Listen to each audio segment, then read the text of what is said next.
نحمدہ ونصلی علی رسولہ الکریم اما بعد بسم اللہ الرحمن الرحیم اللہم صلی علی محمد وعلی آل محمد وبارک وسلم رب اشرح لی صدری ویسر لی امری واحلل عقدۃ من لسانی یفقہوا قولی واجعل لی وزیرا من اہلی آمین یا رب العالمین۔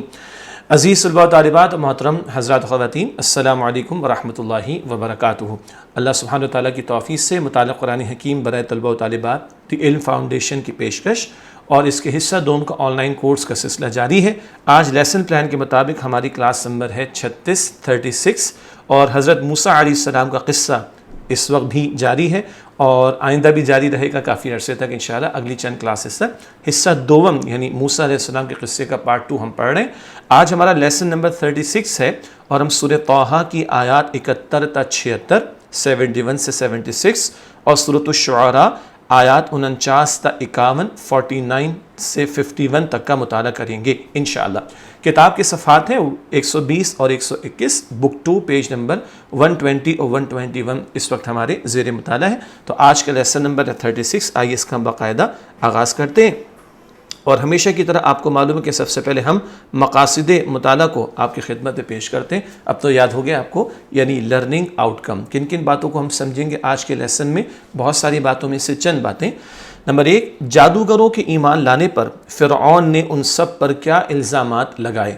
نمبر 2، نو مسلموں نے ایمان لانے کی کیا وجوہات بیان کی۔ جو جادوگر ایمان لے آئے، نئے مسلمان ہوئے، اپنے ایمان کی کیا وجوہات انہوں نے بیان کی۔ نمبر 3، اپنے رب کے پاس مجرم بن کر آنے والوں کا کیا انجام بیان کیا گیا ہے۔ یہ باتیں ہیں جو آج ہم سمجھ رہے ہیں۔ چوتھی بات، مقاصد مطالعہ میں جنت کی کیا صفات بیان کی گئی ہیں، اللہ تعالیٰ ہم سب کو عطا فرمائے۔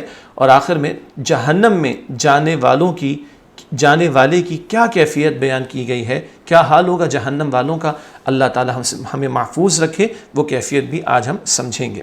اب آئیے آج کی زیر مطالعہ آیات کی طرف چلتے ہیں، یعنی جن آیات کی ہم اسٹڈی کر رہے ہیں، مطالعہ کر رہے ہیں، وہ آیات، ان کی تلاوت اور ان کا ترجمہ۔ سورہ طٰہٰ سورت کا نمبر 20 ہے اور آیات 71 تا 72۔ اعوذ باللہ من الشیطان الرجیم، بسم اللہ الرحمن الرحیم۔ قال آمنتم لہ، فرعون بولا تم اس موسیٰ پر ایمان لے آئے ہو، قبل ان آذن لکم، اس سے پہلے کہ میں تمہیں اجازت دوں۔ انہ لکبیرکم، بے شک وہ تمہارا بڑا ہے۔ آگے ہم ملا کر پڑھ لیتے ہیں۔ لکبیرکم الذی علمکم السحر، جس نے تمہیں جادو سکھایا ہے۔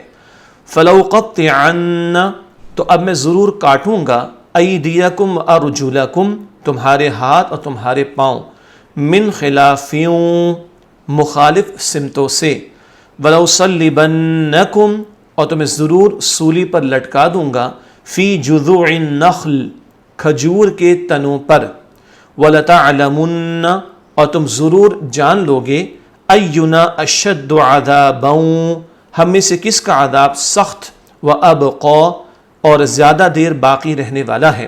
قالوا، انہوں نے کہا، لن نؤثرک، ہم تجھے ہرگز ترجیح نہیں دیں گے، علی ما جاءنا من البینات، ان واضح دلائل پر جو ہمارے پاس آ چکے ہیں، والذی فطرنا، اور اس اللہ پر جس نے ہمیں پیدا فرمایا ہے، فاقض ما انت قاض، لہذا تو کر لے جو تو کرنے والا ہے، انما تقضی هذه الحیات الدنیا، تو صرف اس دنیا کی زندگی کے متعلق ہی فیصلہ کر سکتا ہے۔ اگلی آیات سورہ طٰہٰ کی آیات 73 تا 76۔ انا آمنا بربنا، بے شک ہم اپنے رب پر ایمان لائے ہیں، لیغفر لنا خطایانا، تاکہ وہ ہمارے گناہوں کو معاف فرما دے، وما اکرہتنا علیہ من السحر، اور اس جادو کے گناہ کو بھی جس پر تو نے ہمیں مجبور کیا تھا، واللہ خیر وابقا، اور اللہ ہی سب سے بہتر ہمیشہ باقی رہنے والا ہے۔ انہ من یأتی ربہ مجرما، بے شک جو شخص اپنے رب کے پاس مجرم بن کر آئے گا، فإن لہ جہنم، تو بے شک اس کے لیے جہنم ہے، لا یموت فیہا، جس میں نہ وہ مرے گا، ولا یحیا، اور نہ جیے گا، ومن یأتہ مؤمنا، اور جو شخص اس کے پاس مؤمن بن کر آئے گا قد عمل الصالحات جس نے یقیناً نیک عمل بھی کیے ہوں گے فاولئک لهم الدرجات العلی تو انہی لوگوں کے لیے بلند درجات ہیں جنات عدن یعنی ہمیشہ رہنے والے باغات ہیں تجری من تحتها الانہار جن کے نیچے نہریں بہتی ہیں خالدین فیہا وہ ان میں ہمیشہ رہنے والے ہیں وذالک جزاء من تزکا اور یہ اس کا بدلہ ہے جو پاک ہوا۔ یہ سورہ طٰہٰ کی چند آیات، اس کے بعد سورۃ الشعراء کی آیات 49 تا 51 49 سے 51۔ قال آمنتم لہ فرعون نے کہا تم ایمان لے آئے ہو قبل ان آذن لکم اس سے پہلے کہ میں تمہیں اجازت دیتا انہ لکبیرکم یقیناً وہ تمہارا بڑا ہے۔ اب اس کو ملا کر پڑھ لیتے ہیں سورہ طٰہٰ کی آیات کی طرح لکبیرکم الذی علمکم السحر جس نے تمہیں جادو سکھایا ہے فلسوف تعلمون تو عن قریب تم جان لوگے لأقطعن ایدیکم ارجلکم میں ضرور تمہارے ہاتھ تمہارے پاؤں کاٹوں گا من خلاف مخالف سمت سے وَلَأُصَلِّبَنَّكُمْ أَجْمَعِينَ اور ضرور تم سب کو سولی پر لٹکا دوں گا قَالُوا لَا ضَيْرَ انہوں نے کہا کوئی نقصان نہیں إِنَّا إِلَىٰ رَبِّنَا مُنْقَلِبُونَ بے شک ہم اپنے رب کے پاس پہنچنے والے ہیں إِنَّا نَطْمَعُ بے شک ہم امید رکھتے ہیں أَن يَغْفِرَ لَنَا رَبُّنَا خَطَايَانَا کہ ہمارا رب ہماری خطائیں بخش دے گا أَن كُنَّا أَوَّلَ الْمُؤْمِنِينَ اس لیے کہ ہم سب سے پہلے ایمان لانے والے ہیں۔ یہ سورہ شعراء کی آیات کا بھی ترجمہ مکمل ہوا۔ اب ان آیات کی تشریح کی طرف چلتے ہیں۔ قصہ آپ کے علم میں ہے، جادوگر ایمان لے آئے اور فرعون کی تو عزت خاک میں مل گئی، اب وہ غصے میں آ گیا، دھمکیاں دے رہا ہے، قتل کر دوں گا، ایسا کر دوں گا، سولی دے دوں گا۔ تم سب نے ایک منصوبہ بنایا، یاد آ گیا آپ کو، وہی باتیں ان آیات میں بھی ہیں۔ اور اب جادوگر جو اب ایمان لے آئے ہیں ان کے ایمان کا ذکر اور ان کی استقامت کا ذکر، ان کا اللہ پر توکل کا بیان، یہ باتیں قصے میں بھی آئیں، پچھلی کچھ آیات میں بھی آئیں، مزید آج کی زیر مطالعہ آیات میں آ رہی ہیں، تو مختصر تشریح کے ساتھ آگے بڑھیں گے انشاءاللہ۔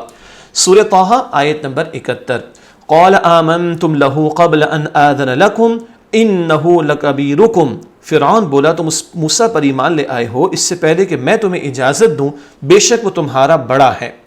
الذی علمکم السحر جس نے تمہیں جادو سکھایا ہے۔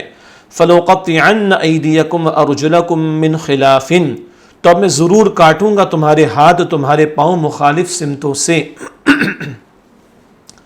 وَلَأُصَلِّبَنَّكُمْ فِي جُذُوعِ النَّخْلِ وَلَتَعْلَمُنَّ أَيُّنَا أَشَدُّ عَذَابًا وَأَبْقَىٰ اور تمہیں ضرور سولی پر لٹکا دوں گا کھجور کے تنوں پر، اور تم ضرور جان لوگے ہم میں سے کس کا عذاب سخت اور زیادہ دیر باقی رہنے والا ہے۔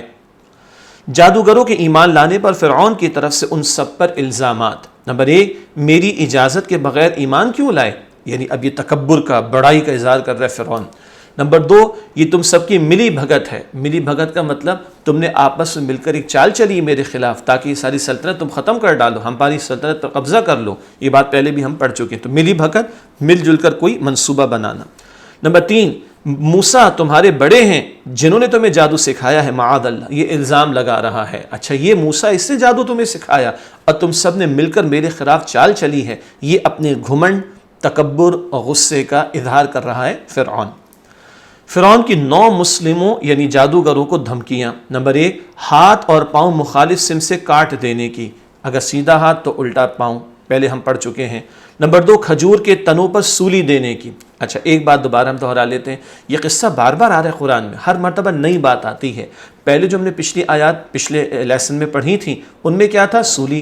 اب آ جائے کھجور کے تنوں پر لٹکا کر سولی دینا، موت دینا، یہ پھانسی جس کو ہم پھانسی کہتے ہیں، یعنی موت دے دینا، وہ اب یہاں اس آیت میں ذکر ہے۔ تو معلوم ہوا ہر مرتبہ یہ واقعہ دہرایا تو گیا، ہر مرتبہ نئی بات ضرور آتی ہے سامنے۔ دوسری دھمکی کیا دے رہا ہے؟ کھجور کے تنوں پر سولی دینے کی۔ تیسری بات، زیادہ سخت اور دیر تک رہنے والے عذاب کی دھمکی دے رہا ہے۔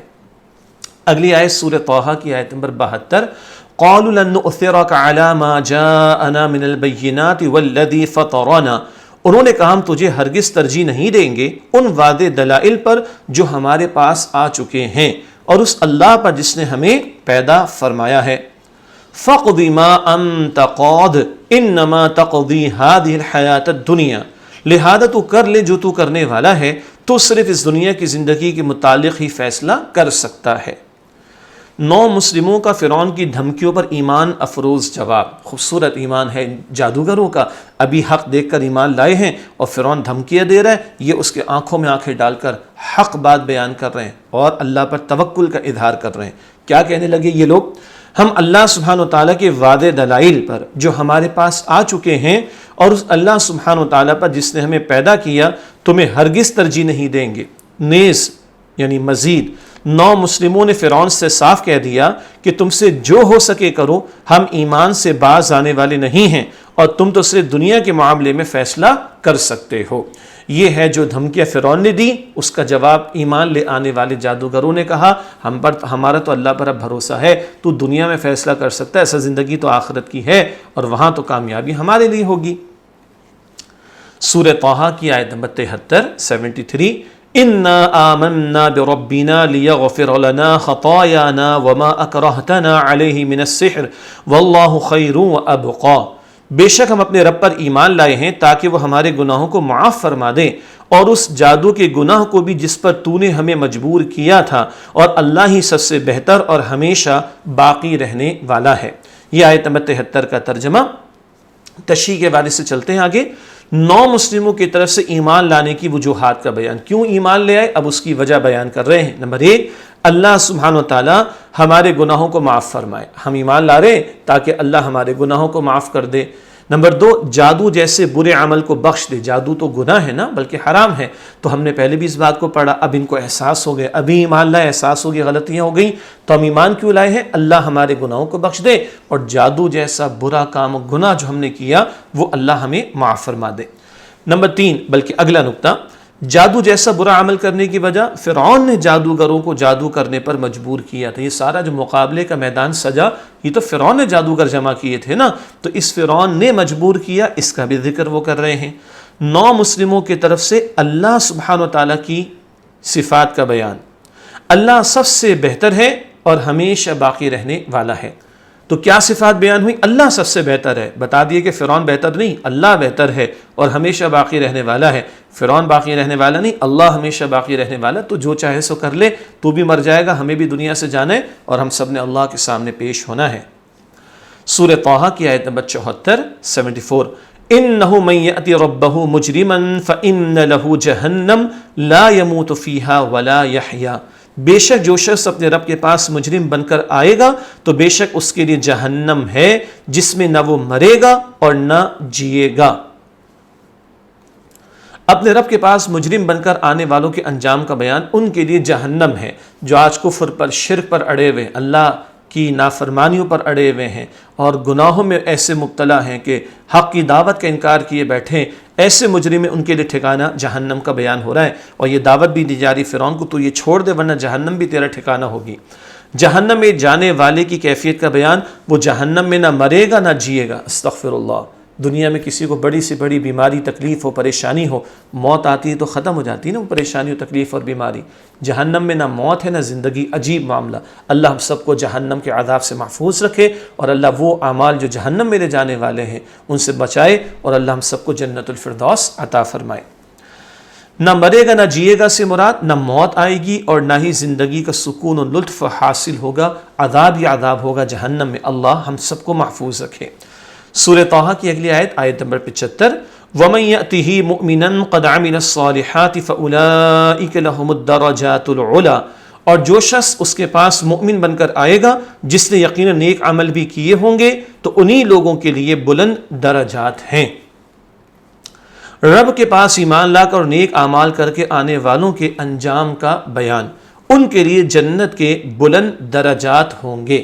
اللہ تعالی ہم سب کو جنت الفردوس عطا فرمائے۔ بہت درجات ہیں جنت کے، اللہ ہم سب کو جنت الفردوس عطا فرمائے جو اعلیٰ ترین درجہ ہے۔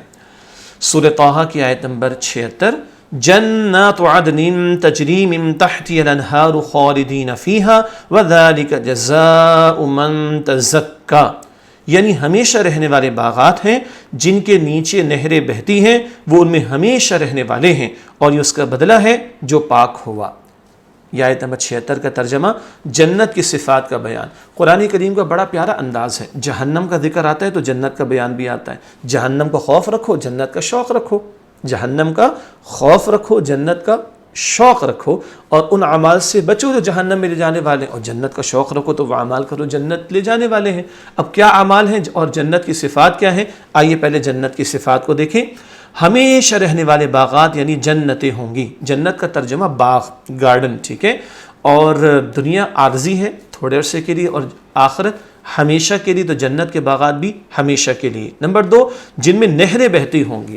اب ایک جگہ قرآن میں آتا ہے، ہم بعد میں پڑھیں گے انشاءاللہ تعالیٰ، سورہ محمد میں صلی اللہ علیہ وسلم 26 پارے میں آیت نمبر 15، وہاں صاف پانی کی نہر بھی ہوگی، صاف شفاف دودھ کی نہر بھی ہوگی، پاکیزہ مشروب و شراب کی نہر بھی ہوگی، اور صاف شفاف شہد کی نہر بھی ہوگی۔ اللہ ہم سب کو عطا فرمائے۔ اچھا تھوڑا تصور میں لائیے، اول تو ہم جنت کا تصور حقیقت میں نہیں کر سکتے، لیکن دنیا میں کیا ہوتا ہے، کچھ پہاڑ ہوتے ہیں، ان میں وادیاں ہوتی ہیں، ان پر مکانات اوپر ہوتے ہیں اور نیچے نہر جاری ہوتی ہے، ایسا ہے نا؟ تو اللہ بھی فرماتے ہیں ان کے نیچے نہریں جاری ہوں گی۔ یہ ہمارے مشاہدے میں تو ایسا ہے، لیکن جنت کیسی ہے؟ حدیث میں آتا، نہ کسی آنکھ نے دیکھا، نہ کسی کان نے کبھی سنا، نہ کسی کے دل میں خیال بھی اس کا کبھی آیا۔ یہ بخاری شریف کی روایت۔ اللہ سبحانہ و تعالیٰ نے جو جنت تیار کی، ہم تصور بھی نہیں کر سکتے۔ اللہ یقین عطا فرمائے اور تیاری کی توفیق عطا فرمائے۔ نمبر 3، جنتی ان میں ہمیشہ ہمیشہ رہیں گے۔ جہنم والوں کو عذاب ہمیشہ ہے، جنت والوں کے لیے نعمتیں اور رحمتیں اور برکتیں ہمیشہ ہمیشہ کے لیے ہیں۔ جنت پانے والے کون؟ جنت اس کا بدلہ ہے جو پاک ہوا۔ تزکیے کا لفظ قرآن میں بار بار آتا ہے، جس نے تزکیہ کر لیا، جس نے اپنے آپ کو پاک کر لیا۔ پاک ہونے سے مراد کفر و شرک کو چھوڑ کر ایمان لانا، اللہ سبحانہ و تعالیٰ کی نافرمانی چھوڑ دینا۔ تو پاک ہونے سے مراد ہم کپڑے پاک رکھتے ہیں، کھانا صاف ستھرا، گھر کو صاف ستھرا رکھتے ہیں، یہ تو ہے بڑی پاکیزگی جو اللہ چاہتا ہے۔ تزکیہ وہ کیا ہے؟ کفر اور شرک کو چھوڑو، برے عقیدوں کو چھوڑو، گناہوں کو چھوڑو، نافرمانیوں کو چھوڑو، اور اللہ سبحانہ و تعالیٰ کی اور اس کے رسول علیہ الصلوۃ والسلام کی فرما برداری اختیار کرو۔ یہ تزکیہ جو کریں گے، یہ پاکیزگی جو حاصل کریں گے، ان کے لیے جنت کا وعدہ ہے۔ اللہ تعالیٰ ہم سب کو جنت الفردوس عطا فرمائے۔ اس کے بعد جو آیات ہیں وہ سورۃ الشعراء کی ہیں۔ سورۃ الشعراء کی آیت نمبر 49، کم و بیش وہی نقطے جو پہلے ہم پڑھ چکے وہ سورہ شعراء میں بھی ہیں۔ قال آمنتم له قبل ان آذن لكم انه لکبیرکم، فرعون نے کہا تم ایمان لے آئے ہو اس سے پہلے کہ میں تمہیں اجازت دیتا، یقیناً وہ تمہارا بڑا ہے۔ الذی علمکم السحر فلسوف تعلمون لأقطعن ایدیکم وارجلکم من خلاف ولصلبنکم اجمعین، جس نے تمہیں جادو سکھایا ہے تو عنقریب تم جان لو گے، میں ضرور تمہارے ہاتھ اور تمہارے پاؤں کاٹوں گا مخالف سمت سے، اور ضرور تم سب کو سولی پر لٹکا دوں گا۔ شکست کھا جانے پر فرعون کی سب لوگوں کے سامنے مکاری، ہار تو گیا، جن جادوگروں پر بھروسہ کیا تھا وہی ایمان لے آئے، یہ تو ہار گیا، اب مکاری دکھا رہا ہے، چال چل رہا ہے۔ فرعون نے اپنی جھوٹی بڑائی کا اظہار کرنے کے لیے جادوگروں کو ڈانٹا کہ تم کیسے مجھ سے اجازت لیے بغیر اللہ پر ایمان لے آئے ہو۔ فرعون کا حضرت موسیٰ علیہ السلام اور ان پر ایمان لانے والوں پر الزام۔ فرعون نے اپنی شکست تسلیم کرنے کے بجائے حضرت موسیٰ علیہ السلام اور ان پر ایمان لانے والوں پر الزام لگایا کہ یہ تم سب کی ملی بھگت ہے، حضرت موسیٰ علیہ السلام تمہارے بڑے ہیں جنہوں نے تمہیں جادو سکھایا۔ اچھا یہ جو ہم حضرت موسیٰ پڑھ رہے ہیں نا، ہم ادب سے پڑھ رہے ہیں، فرعون تو نہیں کہے گا یہ بات، ہم جو ادب سے پڑھتے ہیں اس لیے ہم نے یہ لکھا ہے یہاں پر۔ ملی بھگت کا ترجمہ پہلے آ چکا ہے، مل جل کر تم نے چال چلی، الٹا یہ کہہ رہا ہے کہ یہ جادوگر ہے بڑا، معاذ اللہ، اس نے تمہیں سکھایا، تم سب نے مل کر میرے خلاف یہ چال چلی ہے۔ فرعون کی 9 مسلموں یعنی جادوگروں کو دھمکیاں، یہ بات پہلے بھی ہم پڑھ چکے ہیں۔ نمبر 1 تم عنقریب جان لوگے، اس کا انجام تمہیں پتہ چلے گا۔ نمبر 2 میں ضرور تمہارے ہاتھ و پاؤں مخالف سمت سے کاٹ دوں گا، یہ بات بھی پہلے آ چکی۔ نمبر 3 میں تم سب کو لازماً سولی دے دوں گا، یہ بات بھی ہم پہلے پڑھ چکے ہیں۔ سورہ شعراء کی آیت نمبر 50، قالوا لا ضیر انا الی ربنا منقلبون، انہوں نے کہا کوئی نقصان نہیں، بے شک ہم اپنے رب کے پاس پہنچنے والے ہیں۔ 9 مسلموں کا فرعون کی دھمکیوں پر ایمان افروز جواب، کوئی نقصان نہیں، ہم اپنے رب کی طرف لوٹنے والے ہیں، اگر تو کچھ کر بھی لے تو کوئی بڑی بات تھوڑی، ہمیں تو اللہ کی طرف لوٹ کر جانا، یہ بات پہلے بھی آ چکی، وہ تو ہمیں بخش دے گا، جنت عطا فرمائے گا۔ سورہ شعراء آیت نمبر 51، انا نطمع ان یغفر لنا ربنا خطایانا ان کنا اول المؤمنین، بے شک ہم امید رکھتے ہیں کہ ہمارا رب ہماری خطائیں بخش دے گا، اس لیے کہ ہم سب سے پہلے ایمان لانے والے ہیں۔ 9 مسلموں کی امید کا اظہار کہ اللہ سبحانہ وتعالیٰ انہیں بخش دے گا، ایمان لے آئے، امید ہے کہ اللہ بخش دے گا۔ بخشش کی امید کی وجہ کیونکہ وہ سب سے پہلے ایمان لانے والے تھے، نہ فرعون مانا، نہ دربار والے مانا، نہ کوئی اور مانا۔ اول حق کو کس نے قبول کیا؟ موسیٰ علیہ السلام کی دعوت کو کس نے قبول کیا؟ ان جادوگروں نے۔ تو یہ اول ایمان لانے والے، تو امید ہے کہ اللہ سبحانہ وتعالیٰ ہمیں بخش دے گا۔ اگلا نقطہ تشریح کے حوالے سے، ایمان لانے کا فائدہ، ایمان لانا زندگی کے سابقہ تمام گناہوں کی بخشش کا ذریعہ بن جاتا ہے۔ سبحان اللہ، کوئی غیر مسلم ہو ایمان لائے سب معاف ہو جائے گا۔ اللہ اکبر۔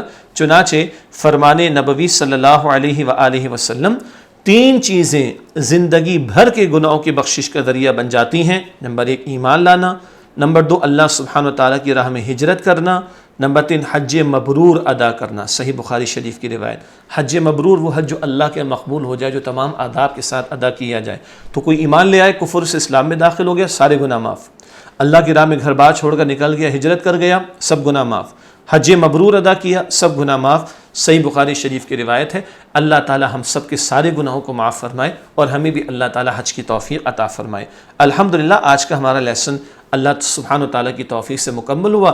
کچھ باتیں ہم پہلے پڑھ چکے، اس سے تشریح کی ضرورت کم تھی، تو آج کی کلاس تھوڑی سی مختصر ہوئی ہے۔ انشاءاللہ اگلی کلاس میں پھر آپ سے ملاقات ہوتی ہے۔ اپنی دعاؤں میں ہمیں یاد رکھیے گا۔ اللہ تعالی ہماری آپ کے تمام مسلمانوں کی مغفرت فرمائے، آمین یا رب العالمین۔ وآخر دعوانا ان الحمدللہ رب العالمین، والسلام علیکم ورحمۃ اللہ وبرکاتہ۔